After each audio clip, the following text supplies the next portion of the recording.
কোনো ধরনের চক্রান্ত এবং ষড়যন্ত্রই যাতে করে আগামী দিনে আমাদের ফলাফল ইঞ্জিনিয়ারিং হোক আর জবরদখল হোক অথবা অন্য কোনো কৌশল হোক, সব কৌশলকে আমরা ব্যর্থ করে দেব সংগঠন মজবুত সংগঠন কায়েমের মধ্যে। সংগঠনের শপথ নিয়েছেন, শপথভঙ্গি ফামান নাকাসা ফা ইন্নামা ইয়ানকুসু আলা নাফসি। এখনও যারা শপথের উপর টিকে থাকতে পারলো না তার কুফল তার নিজের উপরে। এটা আগে বলা হয়েছে। এরপরে বলা হচ্ছে আমান আউফা বিমা আহাদা আলাইহুল্লাহ ফাসা ইউতিহি আজরান আজিমা। এখনও যারা শপথের উপর টিকে থাকতে পারবে তার সুফল তার নিজের উপরে। এটার আগে কিন্তু কুফলটাই বলা হয়েছে আগে। ওয়াজালিকা হুয়াল ফাউজুল আজিম, মহা সফলতার অধিকারীর ঘোষণা দেওয়া হয়েছে কাদেরকে? তার আগের অংশে বলা হয়েছে সূরা তওবার 111 নম্বর আয়াত। তার আগের অংশে বলা হয়েছে যারা এই ওয়াদা, প্রতিশ্রুতি, শপথের উপরে, চুক্তির উপরে যারা সন্তুষ্ট থাকবে। তাহলে আপনাকে টিকে থাকতে হবে, মেনে চলতে হবে, অনুসরণ করতে হবে, সাস্টেইন করতে হবে, তাহলে মহা সফলতার অধিকারী হবেন। যদি না পারেন তাহলে মহা বিপর্যয়ের মুখোমুখি হবেন।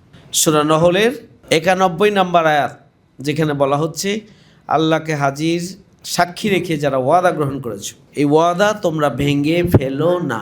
আমরা তো আল্লাহ সন্তুষ্টির জন্য, জান্নাত লাভের আশায়, আমাদের দিনের বিজয়ের জন্য, প্রতিদানের জন্য আমরা বায়াত গ্রহণ করেছি। অন্যদিকে বায়াতের উপরে টিকে থাকতে না পারলে যা হবে সেই বিষয়টিও কিন্তু আমাদের মাথায় রেখে বায়াতের যে মর্যাদার অনুভূতি সেটাকে আমাদের ধারণ করতে হবে।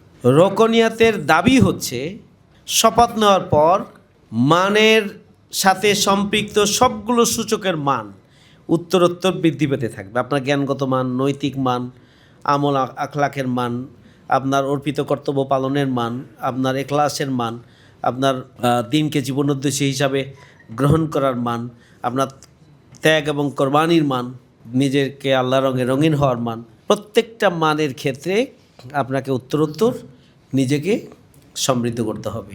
এটা হচ্ছে আপনার শপথের দাবি। এখন আপনি রোকন আপনার ব্যক্তিগত রিপোর্টটাকে উত্তরোত্তর সুন্দর করতে হবে। আর আপনি এহতেসাব, আত্মসমালোচনা, গভীরভাবে আত্মসমালোচনা করবেন। আত্মসমালোচনা প্রতিদিন যদি মানসম্মত আত্মসমালোচনা হয় তাহলে আপনি প্রতিদিনের চাইতে প্রতিদিন নিজেকে সুন্দর করতে পারবেন। তওবা ইস্তেগফার করবেন ভুল ত্রুটির জন্য, আল্লাহর কাছে ক্ষমা চাইবেন, আগামী দিনটাকে আরও সুন্দর করার জন্য দোয়া চাইবেন। এভাবে প্রত্যেক দিনের আত্মসমালোচনা করে নতুন দিনের প্রস্তুতি যদি আমরা নিই তাহলে সব সময় আমরা নিজেদেরকে শপথের উপরে রাখতে পারবো ইনশাআল্লাহ। রব্বানা লা তুজিগ কুলুবানা বা'দা ইয হাদাইতানা। দোয়া লাগবে নাকি? আল্লাহর রহম লাগবে, দোয়া লাগবে। সুতরাং আপনারা দোয়া করবেন প্রতিদিনই, যাতে করে যে পথের সন্ধান আল্লাহ দিয়েছে সেই পথ থেকে যেন আমরা বিচ্যুত হয়ে না যাই। ঢাকা 10 আমরাই বিজয়ী হয়েছি, এই বিজয় ছিনিয়ে নেওয়া হয়েছে। সুতরাং রাজধানীতে এটা রেকর্ড যে রাজধানীতে জামাত ইসলামীকে বিপুল পরিমাণ ভোট জনগণ দিয়েছে, আলহামদুলিল্লাহ। সবগুলো স্থানে আমাদের বিজয়ী।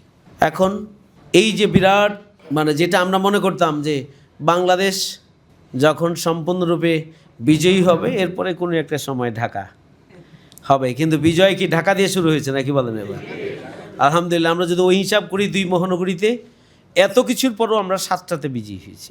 15টার মধ্যে 7টা বিএনপি টনক নড়ে গেছে। আসলে আমরা বিজয়ী 15টাই হয়েছি, জনগণ ভোট দিয়েছে।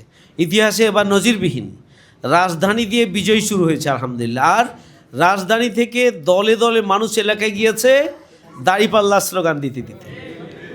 ট্রেন, বাস, লঞ্চ, স্টিমার, তারপরে যে যেভাবে গেছে সব জায়গায় দাঁড়িপাল্লার পক্ষে ভোট দেওয়ার জন্য। গোটা দুনিয়ায় প্রবাসী যারা দাঁড়িপাল্লার পক্ষে তারা ব্যাপক ভিত্তিক আগ্রহ উদ্দীপনা নিয়ে প্রচারণা চালিয়েছে আলহামদুলিল্লাহ। রাজধানীর এই যে একটা শক্তি জামাত ইসলামীর পক্ষে, আলহামদুলিল্লাহ বলবেন না? আলহামদুলিল্লাহ। এই শক্তিটাকে কাজে লাগিয়ে আগামী দিনে রাজধানীকে ইসলামী আন্দোলনের ঘাঁটিতে পরিণত করার জন্য আমাদের সর্বশক্তি নিয়োগ করতে হবে। এক্ষেত্রে রোকনদেরকে অগ্রণী ভূমিকা পালন করতে হবে। আমরা সংগঠনের আভ্যন্তরীণ মজবুতি চাই, আমরা সংগঠনের গণভিত্তি চাই, আমরা তৃণমূলের কোনো ধরনের চক্রান্ত এবং ষড়যন্ত্রই যাতে করে আগামী দিনে আমাদের ফলাফল ইঞ্জিনিয়ারিং হোক আর জবরদখল হোক অথবা অন্য কোনো কৌশল হোক, সব কৌশলকে আমরা ব্যর্থ করে দেব সংগঠন মজবুত সংগঠন কায়েমের মধ্যে।